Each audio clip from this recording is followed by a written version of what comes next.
Clarify what I was saying earlier about the other countries, because I think there was some confusion. The numbers I was telling you, they weren't percentages or other kind of representative facts and figures like that. They were the raw, tally marks of deaths per country. So the U.S. had 1.6 on a scale per 100,000 per country, and the UK had 1.1. So that's not a percentage. That's less people died that year due to this than this country. So public transportation or not, there's more death here due to that than there is in this other place. So, and to continue on about you saying that drinking isn't healthy. Sure, obviously it's not healthy if you binge drink and abuse it. But if you moderately drink alcohol, like I was saying, it's more healthy than binge drinking or abusing it, like you were trying to point out, or abstaining completely. To further that point, the National Institute of Alcohol Abuse and Alcoholism has found that the lowest death rate from all causes occurs at the level of 1 to 2 drinks each day. So, from all causes of death, the lowest level of deaths per any of those causes, they've had 1 to 2 drinks per day, around there, regardless. Research has found that moderate drinkers to be more resistant than abstainers to 5 strains of the common cold virus, a little more relatable. Those who consume 2 drinks daily had an 85% greater resistance to the common cold. 5 strains.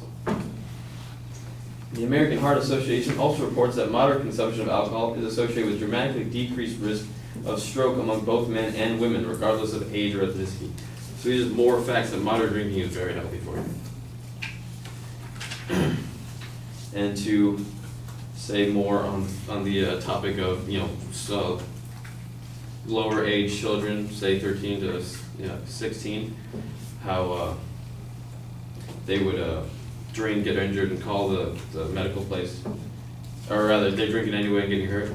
In Germany, where the drinking age is 16, alcohol-related fatalities decreased by 57%.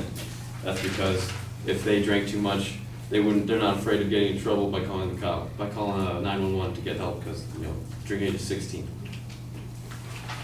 And to speak on your point about how drinking alcohol at 18 is harmful to you because your brain isn't fully developed, well, the brain isn't fully developed at 21 either. The critical parts of the brain involved in decision making are not fully developed until years later at age 25 or so, according to Sandra Amott and Sam Wang, who wrote the book Welcome to Your Child's Brain, How the Mind Grows.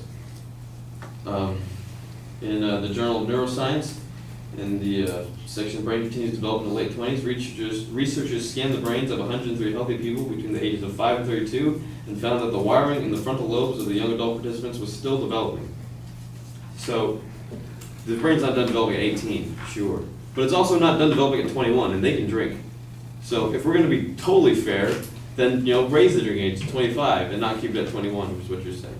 Or lower it to 18 and let everyone drink from adulthood on.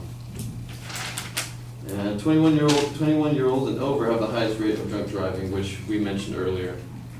The rate of drunk driving, according to MAD, the Mothers Against Drunk Driving, is the highest among 21 to 25-year-olds, which is 23.4%. So, all we're asking for is equality and fairness here. If you're an adult at 18 and you have the mental, and you're deemed to have the mental cognizance to be able to go to war and kill someone, why don't you have that same mental cognizance to go to a bar and decide for yourself how much money you want to spend on a drink and how much you want to drink? That's it.